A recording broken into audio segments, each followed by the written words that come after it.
Hi viewers, today we are discussing about pH, okay, and pH and pOH.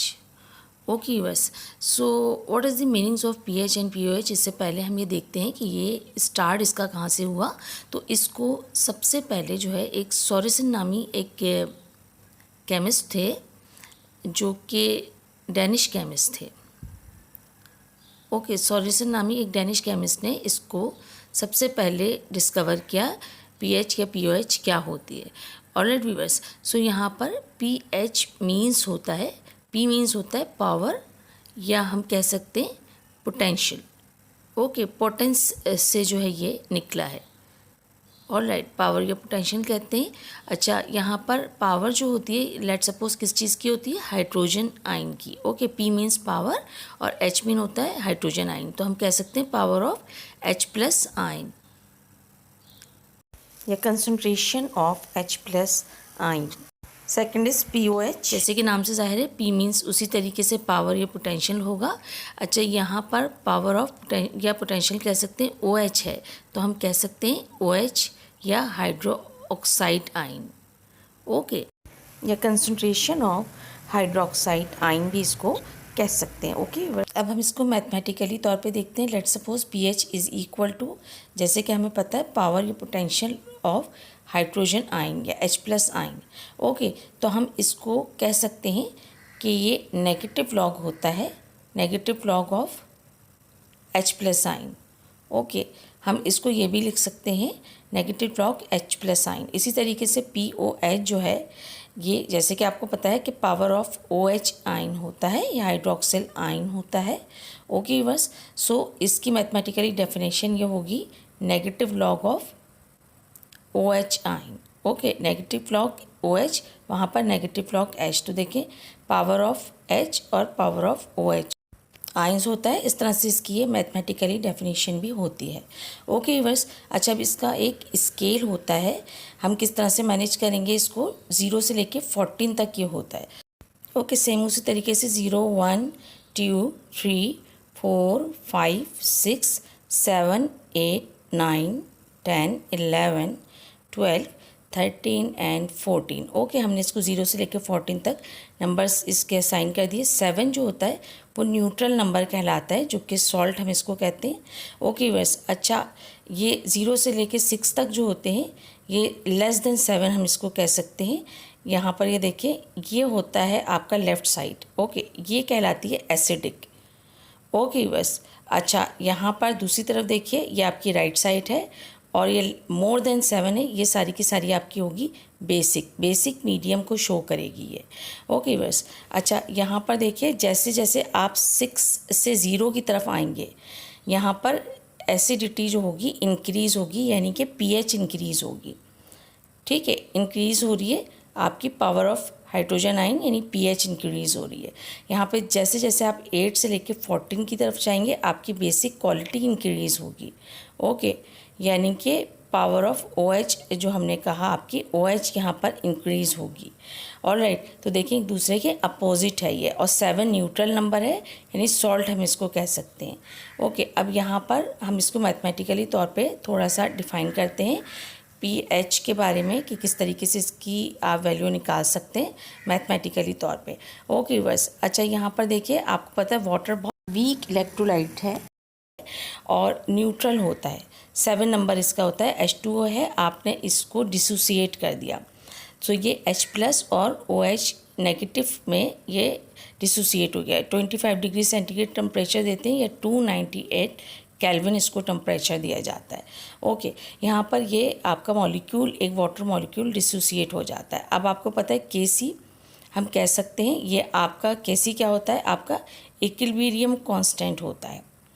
Alright viewers, यहाँ पे हम equilibrium constant या Kc की value लिखते हैं इसको। तो यहाँ पर आपका सेम उसी तरीके से आपका H प्लस और OH ऊपर आ जाता है आपका, और यहाँ पर ये H2O आपका इस तरीके से आ जाएगा। ओके, ये Kc की आपकी वैल्यू हो गई, ये इक्विलिब्रियम कांस्टेंट की हो गई। अब इसको ज़रा इस तरह से लिखें, Kc और H2O, ये चीज़ आपकी इज़ इक्वल टू होगी H प्लस और OH के बराबर। ओके, अच्छा Kc और H2O जो है वो आपका इज इक्वल टू होता है KW के। अब ये KW क्या होता है? KW होता है आपका water dissociation constant. Okay viewer, ये आपका वाटर डिसोसिएशन कांस्टेंट होता है। ऑलराइट, अच्छा इसको थोड़ा आगे लेकर चलते हैं KW की वैल्यू को। KW जैसे कि आपको पता है वाटर डिसोसिएशन कांस्टेंट होता है, अब ये बराबर हो जाएगा H+ और OH नेगेटिव के।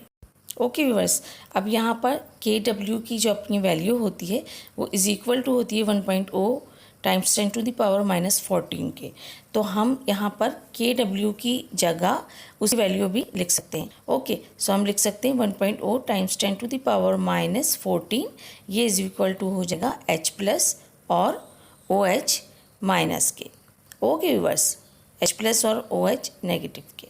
अच्छा, अब यहाँ पर देखिए आपका जो H+ है और OH है दोनों बराबर हैं, दोनों सेम होते हैं, दोनों की वैल्यूज़। तो हम यहाँ पर मज़ीद आगे उसी तरीके से 1.0 टाइम्स 10⁻⁻14 इसकी वैल्यू लिखी। H+ और OH की जगह पे भी मैं H+ लिख सकती हूँ क्योंकि दोनों इज इक्वल टू हैं, एक दूसरे की इक्वल हैं। ओके, तो 1.0 टाइम्स 10⁻⁻14 SH उसी तरीके से, और H+ का मैं इसको स्क्वायर लिख सकती हूँ। ओके बस, अच्छा अब यहाँ पर देखिए आपने अप्लाइंग, यहाँ पर आप अप्लाइंग रूट बोथ साइड, दोनों तरफ आप यहाँ पर रूट लेंगे। Okay, both side. अच्छा, जब रूट लेंगे तो ये क्या हो जाएगा आपका 1.0 टाइम्स 10⁻⁻14 का रूट, और ये आपका हो जाएगा H+ का रूट, सेम उसी तरीके से। अच्छा, अब यहाँ पर क्या होगा, स्क्वायर से रूट कैंसिल हो गया, तो आपकी ये यहाँ पे 1.0 टाइम्स 10⁻⁻7 आ जाता है, ये आपका H+ की वैल्यू। ओके, क्योंकि इसका आप रूट निकालें वो 7 होगा, 14 से 7 हो जाएगा 1.0 टाइम्स 10⁻⁻7। ओके बस, अच्छा अगर आपको एक डेरिवेशन दी जाए कि pH + POH is equal to 14, ये आप प्रूफ कीजिए कि ये किस तरीके से आता है। सो देखिए ये भी बहुत सिंपल सा है, सेम उसी तरीके से आपको पता है यहाँ पर H2O को जब डिसोसिएट किया जाता है तो वो H+ OH में डिसोसिएट हो जाता है। ओके, न्यूट्रल होता है वाटर, इसको हम 25 सेल्सियस पर, जैसे कि पहले भी हमने किया था सेम उसी तरीके से 25 सेल्सियस या फिर 298 केल्विन पर वाटर के मॉलिक्यूल को डिसोसिएट करते हैं। ओके, अच्छा यहाँ पर मैं डायरेक्ट इसकी वैल्यू लिख रही हूँ KW के, उससे KC को हम नहीं मेंशन कर रहे हैं क्योंकि वो पहले मौजूद है पिछली डेरिवेशन में। So KW is equal to H+ और OH के बराबर होता है, वाटर डिसोसिएशन कांस्टेंट होता है ये। इसकी वैल्यू जैसे कि आपको पता है 1.0 times 10⁻⁻14 is equal to KW होता है, तो हम कह सकते हैं 1.0 times 10⁻⁻14 is equal to H+ और OH नेगेटिव के बराबर होगा। ओके व्यूअर्स, अच्छा यहाँ पर आप क्या करेंगे, वहाँ पे आपने रूट लिया था, यहाँ पे आप नेगेटिव लॉग अप्लाई करेंगे, यानी negative log applying both side. Okay viewers, equation के दोनों तरफ अप्लाई करेंगे। सो देखिए negative log of 1.0 times 10⁻⁻14 is equal to negative log आपका H+, इसी तरीके से सेम नेगेटिव लॉग आपका OH या हाइड्रोक्सिलाइन। ओके बस, देखिए हमने लिखा OH। ऑलराइट, अच्छा यहाँ पर देखिए इसको मैं इस तरह से कर देती हूँ सेपरेट, ये जो है आपका सॉरी ये -14 है। अच्छा यहाँ पर हम कह सकते हैं कि इसका जो है इस इक्वल टू ये 14 के बराबर होता है, और यहाँ पर माइनस लॉग ऑफ H+ आपको पता है pH के बराबर होता है, प्लस ये माइनस लॉग ऑफ OH आपको पता है POH के बराबर होता है, तो ये इज इक्वल टू 14 हो गए। अच्छा मैं इसको थोड़ा सा ओपन करके आपको दिखाती हूँ ताकि मज़ीद क्लियर हो। 14 माइनस लॉग 10, ये आप इसको लिख सकते हैं, ठीक है। अच्छा ये इज इक्वल टू अब हो जाएगा देखिए 14 के, सो हम कह सकते हैं pH + POH is equal to 14। Okay बस, अच्छा अब यहाँ पर इसके हम न्यूमेरिकल्स देखते हैं। ओके बस, अच्छा इसके जो न्यूमेरिकल्स होते हैं वो डिफरेंट फार्मूलाज पे कंसिस्ट करते हैं। ओके, सबसे पहले क्या होगा, pH is equal to negative log of hydrogen ion H plus ion या concentration of H plus ion. Second होगा POH is equal to negative log of OH ions या फिर OH concentration of OH। Okay, अच्छा इसमें pH आपको पता है acid के लिए एसिड को रिप्रेजेंट करता है और POH बेस को रिप्रेजेंट करता है। ऑलराइट व्यूअर्स, अच्छा थर्ड वन जो होगा फार्मूला इस सपोज आपने अगर H प्लस की वैल्यू निकालनी होगी तो वो इज़ इक्वल टू होगा 10 माइनस PH। ओके, अच्छा OH नेगेटिव की अगर आपने निकालना है सो वो होगा 10 माइनस POH। ओके बस, सो इन चार फार्मूलाज पे जो है आपका कोई भी न्यूमेरिकल आता है सो वो कंसिस्ट करेगा इस टॉपिक पर।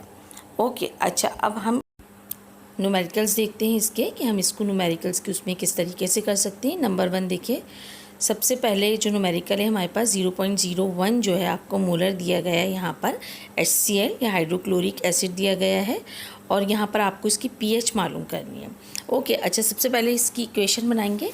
आपको पता है HCl जो है डिसोसिएट हो जाएगा हाइड्रोजन प्लस में और Cl नेगेटिव में। ओके बस, अच्छा यहाँ पर देखिए ये एक्वस फॉर्म है, ये भी एक्वस है और ये क्लोराइड Cl नेगेटिव ये भी एक्वस है। ओके बस, अब यहाँ पर देखिए हम जैसे कि हमको HCl आपको H प्लस आयन की यहाँ पे कॉन्सेंट्रेशन दी गई है यानी कि 0.01 आपको मोलर दिया गया है। ओके, अच्छा यहाँ पर pH आपको मालूम करनी है तो सेम हम इसको ये लिख सकते हैं 1 × 10⁻⁻² मोलर। ओके बस, अच्छा अब यहाँ पर देखिए वही फार्मूला लगाते हैं pH का, जैसे कि आपको मालूम है pH इज़ इक्वल टू यहाँ पर negative log H plus ion concentration of H plus. Okay, अच्छा pH is equal to negative log उसी तरीके से आपने लिखा H प्लस की जगह उसकी वैल्यू 1 × 10⁻⁻² लिखी है आपने। अच्छा अब इसको ज़रा गौर से इस पॉइंट को देखिएगा, pH इज़ इक्वल टू 2 आप पहले लिख देंगे माइनस लॉग इसके बाद 1। ओके, अच्छा 1 log 1 की वैल्यू आपको पता है ये 0 होती है। आप लॉग के टेबल में जाके देखें तो pH इज़ इक्वल टू ये आपकी 2 आ जाएगी यहाँ पर। ऑलराइट, अच्छा बिल्कुल सिंपल तरीके से सेकंड क्वेश्चन भी आपको उसी तरीके से करना है। लेट सपोज H प्लस की आपको वैल्यू जो दी गई है गिवन है वो है 5 × 10⁻⁻4 है। ओके, अच्छा यहाँ पर pH आपको फाइंड आउट करनी है। ओके, अच्छा यहाँ पर देखिए pH इज़ इक्वल टू वही फार्मूला लगाएंगे माइनस लॉग और H प्लस आइन या फिर concentration of hydrogen ion pH is equal to आपको पता है नेगेटिव लॉग वैसे ही लिखेंगे हम और यहाँ पर इसकी वैल्यू 5 × 10⁻⁻4 यहाँ पर हमने इसकी वैल्यू लिखी। pH इज़ इक्वल टू, अब ये जो आपका -4 है ना इसको आपने पहले लिख लेना है 4, उसी तरीके से नेगेटिव लॉग और 5 करके लिखना है। अब यहाँ पर आपने log 5 की वैल्यू देखनी है। log 5 की वैल्यू क्या होगी, उसी तरीके से pH is equal to 4 minus log 5। यहाँ पर जो इसकी वैल्यू होगी वो होगी 0.698। ओके, अच्छा यहाँ पर आपने 0.698 लिखना है, उसको आप 4 में से माइनस कर दीजिए, आपकी pH की वैल्यू आ जाएगी। अच्छा थर्ड न्यूमेरिकल की तरफ आते हैं हम। यहाँ पर देखिए यहाँ पर H प्लस जो है ना आपको गिवन है जो कि है 3.0 × 10⁻⁻²। ओके, अच्छा अब यहाँ पर देखें आपको pH फाइंड आउट करनी है, इसके अलावा यहाँ पर POH भी आपने फाइंड आउट करनी है। ऑलराइट, अच्छा यहाँ पे देखिए pH इज़ इक्वल टू आपको पता है negative log of H plus, ये इसका फार्मूला होता है। ऑलराइट, अच्छा जैसे कि हमने pH का फार्मूला पहले पढ़ा तो pH is equal to negative log आपने H प्लस की जगह उसकी वैल्यू रखी है 3.0 × 10⁻⁻²। अच्छा जैसे कि पहले हमने देखा उसी तरीके से लिखेंगे pH इज़ इक्वल टू आपका 2 पहले आ जाएगा 2 माइनस लॉग नेगेटिव लॉग यानी और 3.0। अब log 3 की वैल्यू आप देखें, log 3 जो है वो बराबर होता है आपका, जब log टेबल में आप देखेंगे वो 0.477 के बराबर होगा। ओके बस, अच्छा यहाँ पर आपने सेम उसी तरीके से pH इज़ इक्वल टू 2 में से आप माइनस कर दीजिए 0.477, ये तो आपकी pH की वैल्यू आ जाएगी। ओके बस, यहाँ पे आप इसकी वैल्यू 1.52 वो लिखेंगे। अच्छा उसके बाद आपको पता है pH plus POH is equal to 14 होता है। ठीक है, अब आपने सेम उसी तरीके से इसको फार्मूले में पुट करना है। आपकी POH इधर लाएंगे और ओके, तो देखिए जब POH लिखेंगे हम तो PH वहाँ पे माइनस हो जाएगा। ओके, 14 माइनस यहाँ से उस तरफ जाएगा इक्वेशन की उस तरफ, तो माइनस हो जाएगा PH। तो PH की जगह उसकी वैल्यू 1.523 लिखेंगे सेम उसी तरीके से। और जब आप 14 में से इसको माइनस करेंगे तो 12.47 जो है इसका आंसर आ जाएगा, 12.477। अब आगे देखिए न्यूमेरिकल नंबर 5 की तरफ आइए। सेम उसी तरीके से उसमें आपसे क्या पूछा जाता है कि H+ जो है यहाँ पर आपको फाइंड आउट करना है। ओके बस, अच्छा यहाँ पर देखिए आपका PH जो है वो इस इक्वल टू होगा 1.20।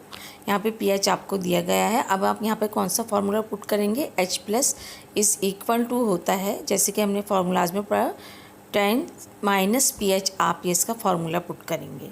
ओके, अच्छा अब यहाँ पर सेम उसी तरीके से H+ लिखेंगे और 10 माइनस PH की जगह देखिए -1.20 जो इसकी वैल्यू है वो आपने लिखी। ओके, अच्छा अब H+ इस इक्वल टू, वहाँ पर आप उसका एंटी लॉग लेंगे कैलकुलेटर में जाके। Okay, H+ is equal to log लेते थे पहले, हम यहाँ पे एंटी लॉग लेंगे तो 6.3 टाइम्स 10⁻⁻² मोलर आ जाता है। ओके, अच्छा तो देखें सेम उसी तरीके से इसी से मिलता जुलता एक और न्यूमेरिकल हम देखते हैं ताकि आपको अच्छे तरीके से मगअप हो जाए। यहाँ पर देखिए H+ जो है आपको मालूम करना है और PH गिवन है, आपको दी गई है जो कि 4.4। ओके व्यूअर्स, अच्छा देखिए H+ इज़ इक्वल टू, जैसे कि आपको फार्मूले का पता है 10 माइनस PH होगा। H+ is equal to same उसी तरीके से 10 माइनस PH की जगह आपने 4.4 लिखा। ओके, -4.4 लिखा। आप उसी तरीके से एंटी लॉग लेंगे तो ये आपका हो जाएगा 0.0000398 मोलर या फिर 398 टाइम 10⁻⁻5। ओके, अच्छा नंबर 6 न्यूमेरिकल की तरफ आ जाइए। तो यहाँ पर देखें आपका ये OH नेगेटिव जो है वो आपने इसको मालूम करना है। तो POH आपको पता है इज़ इक्वल टू 1.34 आपको गिवन है, ये दी गई है। ऑलराइट, अच्छा वही फार्मूला लगाएंगे जो कि हमने पहले पढ़ा सेम उसी तरीके से। OH minus is equal to होता है 10 माइनस POH। ओके, देखिए वहाँ पे PH आ रहा था, यहाँ POH आ रहा है। OH माइनस 10 माइनस POH क्या है, -1.34। सेम वही जाके आपने एंटी लॉग लेना है तो इसकी वैल्यू आ जाएगी। ये आप करके देखिएगा सेम उसी तरीके से। अच्छा, अब यहाँ पर हम आगे चल के देखते हैं, कुछ PH स्केल की बात कर लेते हैं। इसमें ये किस तरीके से होता है या हम PH स्केल को किस तरह से मेजर कर सकते हैं। ओके, अच्छा इसमें डिजिट होते हैं जो कि कंसिस्ट होता है 0 से लेके 14 तक।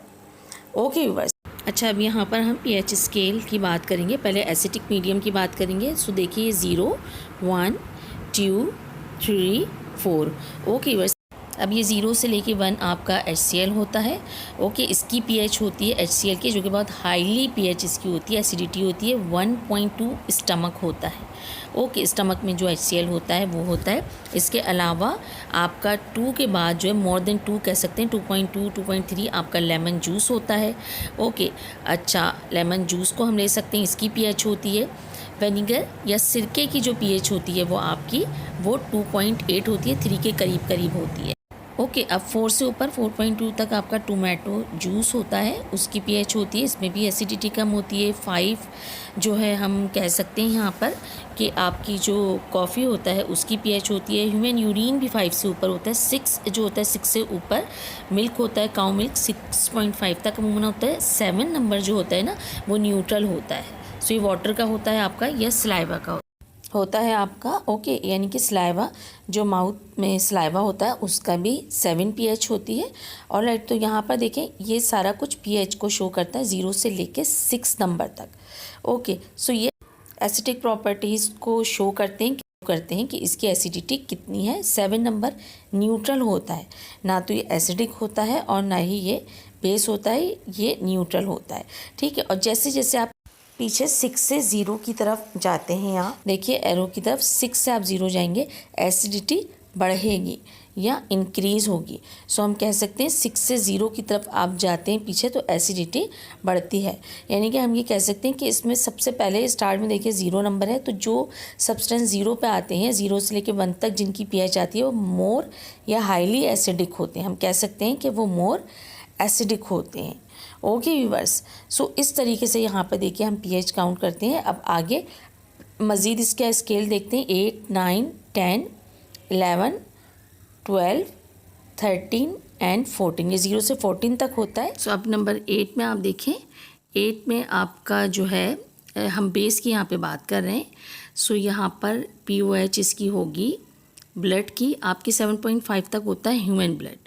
ओके, यानी वो बेसिसिटी की तरफ जाता है, ऑलमोस्ट 7.3 से 7.5, 8 के करीब करीब। अच्छा, 9th जो नंबर होगा आपका वो होता है बेकिंग सोडा या फिर सोडियम बाइकार्बोनेट। 10 जो होता है आपका वो होता है आपका अमोनिया। सोडियम हाइड्रोक्साइड भी आपकी 10.3 तक होती है। ओके, अच्छा 11 जो है POH वो किसकी होती है? सोप की होती है।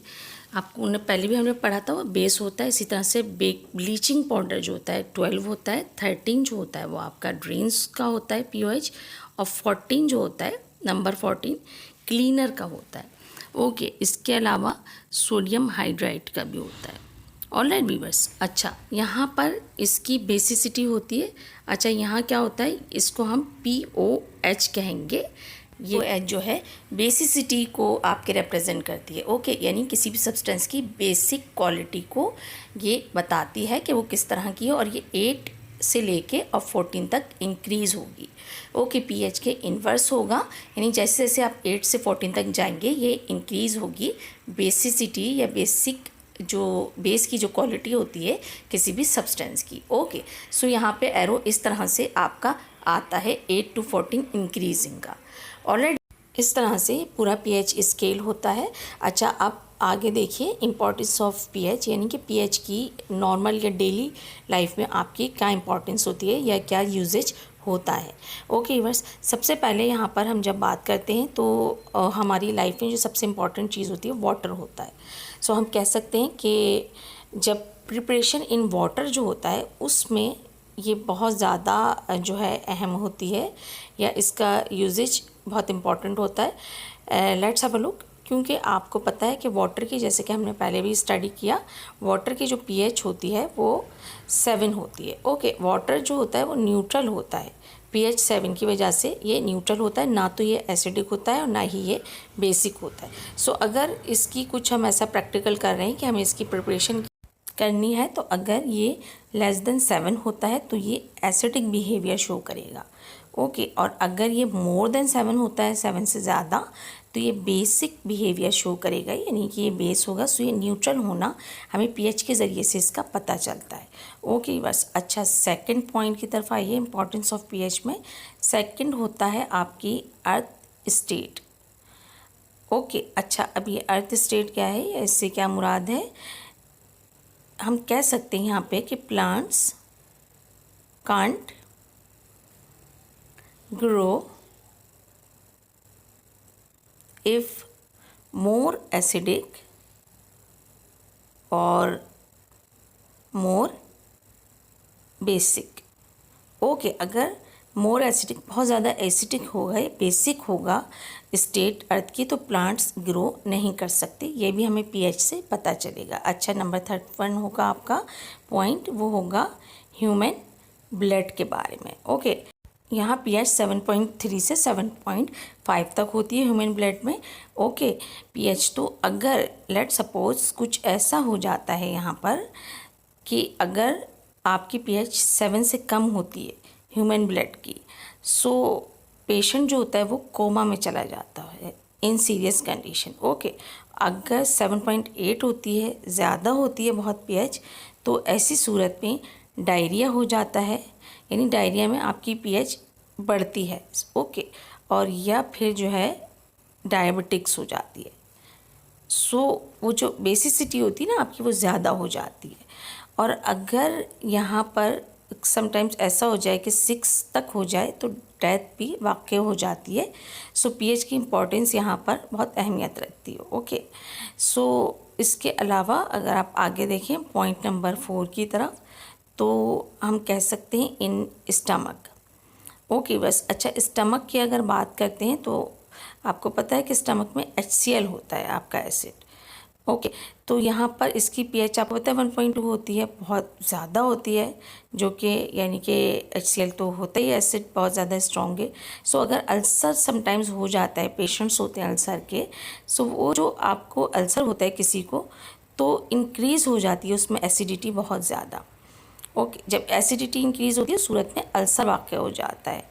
अच्छा, अब उसको ख़त्म करने के लिए, उस चीज़ को रिड्यूस करने के लिए क्या करते हैं, टैबलेट्स यूज़ करते हैं जो कि एन एसिटिक टैबलेट्स कहलाती हैं। ओके, वो मेडिसिन यूज़ होती है जो कि एन एसिटिक टैबलेट्स होती हैं, एन एसिटिक मेडिसिन होती है। उसमें क्या होता है आपको पता है कि एसिडिटी की मकदार बढ़ रही है, एसिड ज़्यादा हो रहा है, पीएच बढ़ रही है। सो ऐसी सूरत में लेट सपोज मैग्नीशियम हाइड्रोक्साइड है, बेस है आपका, उसका रिएक्शन जब HCl के साथ आप करवाएंगे, ये देखिए इस तरह से, तो आपके पास जाहिर सी बात है सॉल्ट बनेगा आपके पास, मैग्नीशियम क्लोराइड और साथ में वाटर बनता है। सो बेस यूज़ करते हैं ऐसी मेडिसिन जिनमें बेस होता है, या सोडियम हाइड्रोक्साइड यूज़ करेंगे। आपको पता है इसकी pH 10 से ज़्यादा होती है, 10.3 तक होती है। सो ये बेस है। इस बेस का जब रिएक्शन एसिड से होगा जो कि स्टमक में मौजूद है, सो अल्सर ख़त्म हो जाता है। ओके, अब आगे मज़ीद पॉइंट नंबर 5 की तरफ आइए। इस इम्पॉर्टेंस ऑफ पीएच में हम देखते हैं कि आपका जो माउथ होता है वहाँ पे पीएच जो होती है 5.5 होती है। अब समटाइम्स वहाँ पे जो प्रॉब्लम्स होती हैं, फॉर क्लीनिंग के लिए, क्लीनर के लिए आप क्या यूज़ करते हैं, आप माउथ वॉश यूज़ करते हैं या फिर टूथपेस्ट यूज़ किया जाता है इस सूरत में उसकी पीएच को मेंटेन करने के लिए, जो कि 5.5 होती है। अच्छा, अब यहाँ पर इसकी मज़ीद इम्पॉर्टेंस अगर हम देखें, पॉइंट नंबर 6 देखें। पॉइंट नंबर 6 के मुताबिक आपका हनी बी, ये जो हनी बी होती है या शहद की मक्खी होती है, स्टिंग करती है, आपको काट लेती है किसी को, तो वो भी एक तरीके से हार्मफुल होते हैं। उस सूरत में क्या होता है कि एसिडिक इंड्यूस हो जाता है।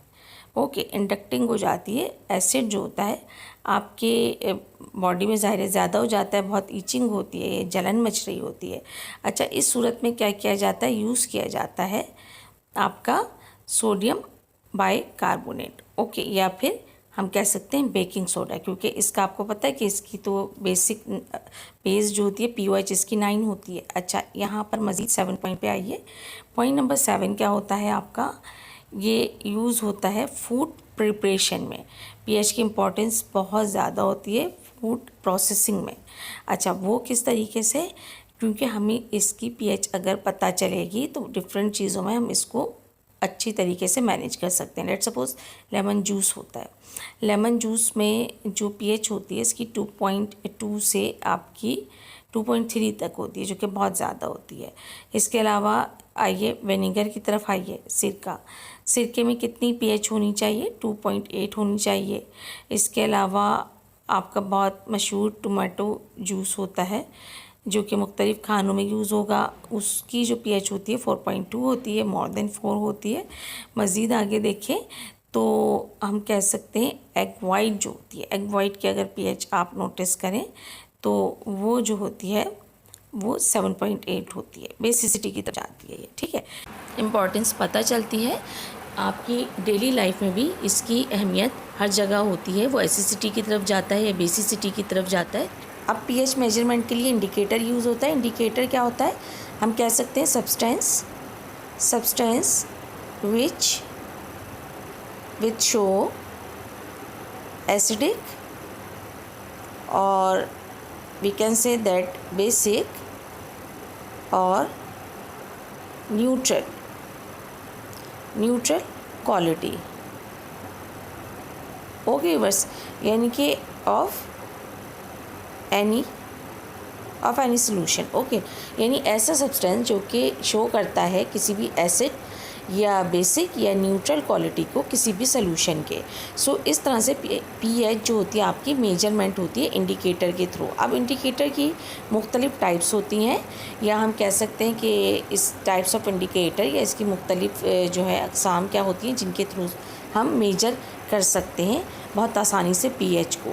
सबसे पहले तो होती है आपकी नेचुरल इंडिकेटर, दूसरी चीज़ होती है आपकी इसमें मेजर करने के लिए olfactory indicator, third one would be synthetic indicator and four one would be universal indicator. Now we are going to study it one by one. Okay viewers, so इसके लिए हम सबसे पहले देखते हैं natural indicator. What is the meanings of natural indicator, या हम किस तरीके से मेजर करेंगे इसकी pH या pOH क्या होगी through the natural indicator. Okay viewers, इसके देखिए दो मेथड होते हैं इसके लिए नेचुरल इंडिकेटर के लिए। सबसे पहला तो होता है आपका लिटमस पेपर टेस्ट, ये आपने पढ़ा भी होगा प्रैक्टिकल्स में, बहुत इजी होता है। दूसरा होता है आपका टर्मेरिक, इसको उर्दू में हल्दी कहते हैं, टर्मेरिक टेस्ट। ओके बस, अच्छा सबसे पहले तो देखते हैं हम litmus paper test. Litmus paper test क्या होता है या किस तरीके से इसको कर सकते हैं। इसके लिए देखिए लिटमस टेस्ट में आपके पास एक लिटमस पेपर होगा, वो ब्लू कलर का अगर होता है, ब्लू टर्न हो जाता है इन रेड, सो ये तो होगा एसिडिक, यानी सोल्यूशन आपका एसिडिक है।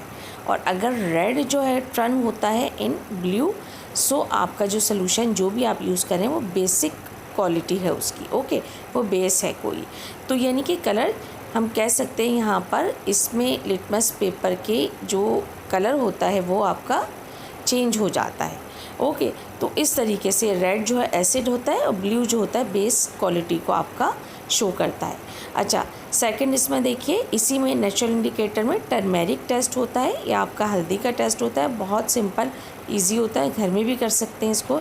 एक पेपर पे हल्दी का पेस्ट लगा के देख सकते हैं। सो इन रेड कलर अगर एसिडिक हुआ तो रेड कलर में हो जाएगा। लेमन इस पर आप करिएगा, उसके ड्रॉप डालिएगा तो आपको पता चल जाएगा। इन कलरलेस यानी अगर वो ही कलर रहा हल्दी वाला ही तो वो बेस होगा, यानी सोल्यूशन आपका बेस है।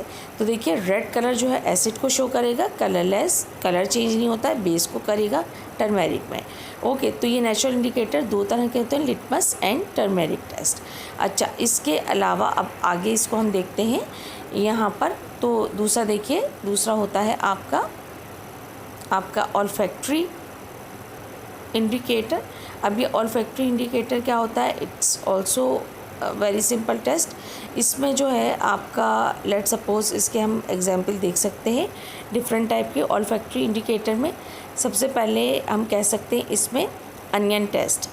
ओके, आपका जो प्याज का जो होता है ना अनियन, और दूसरा होता है वनीला।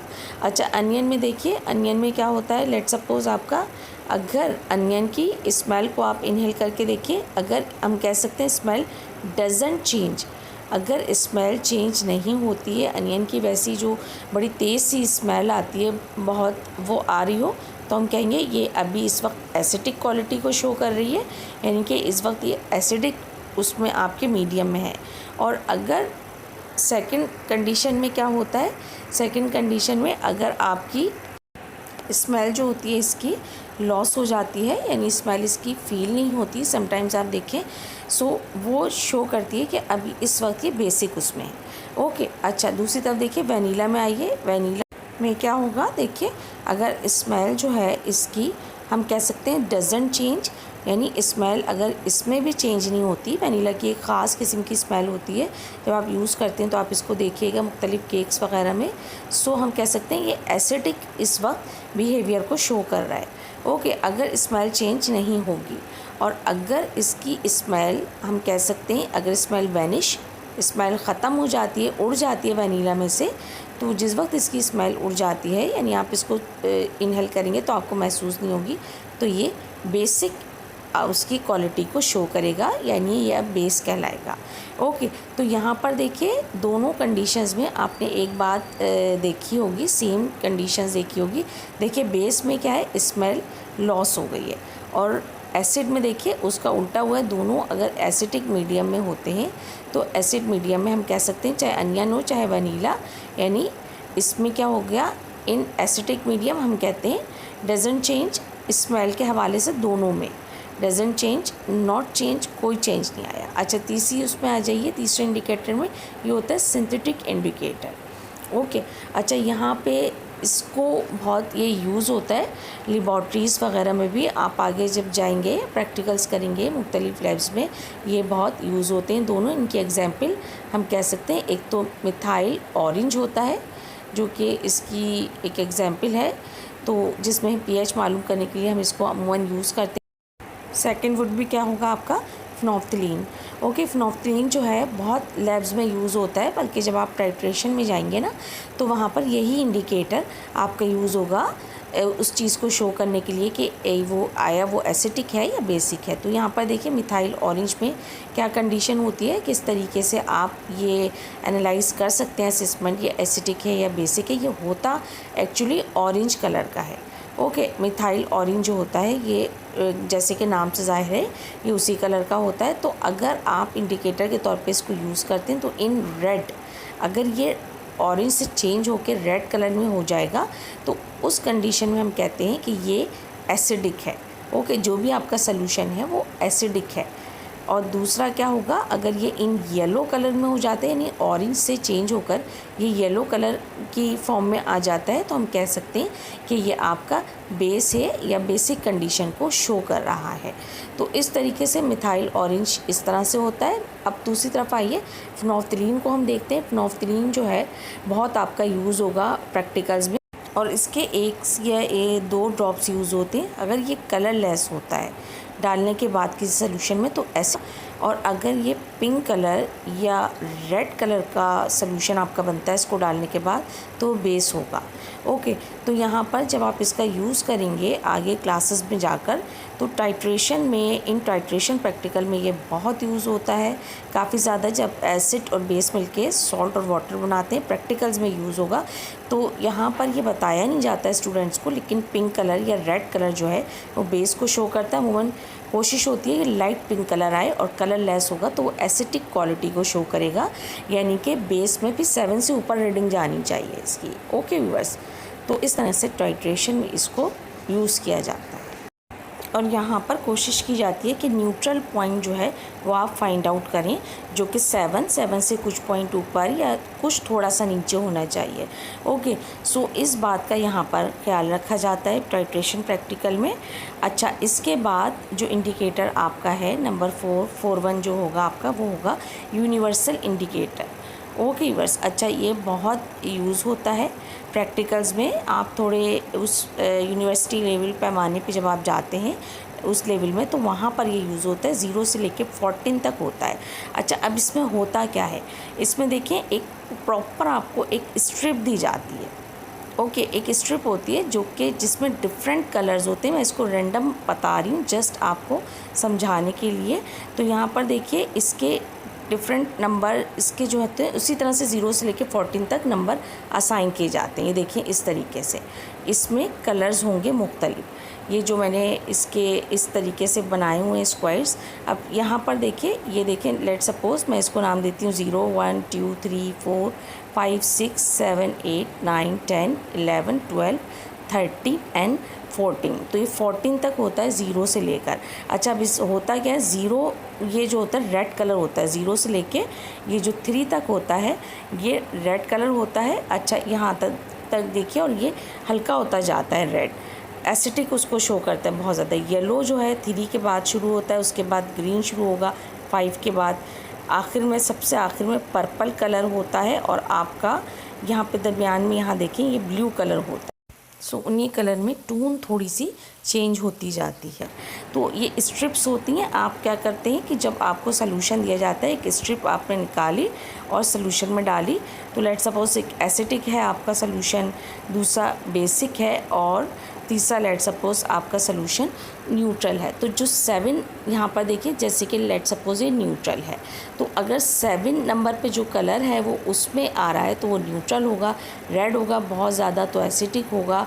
यहाँ पे इस तरह से देखिए कि स्ट्रिप्स होती है जो इन सलूशन में हम रिड्यूस करते हैं। ओके, इस तरह से आपका एसिडिक, बेसिक और न्यूट्रल सोल्यूशन फाइंड आउट होगा।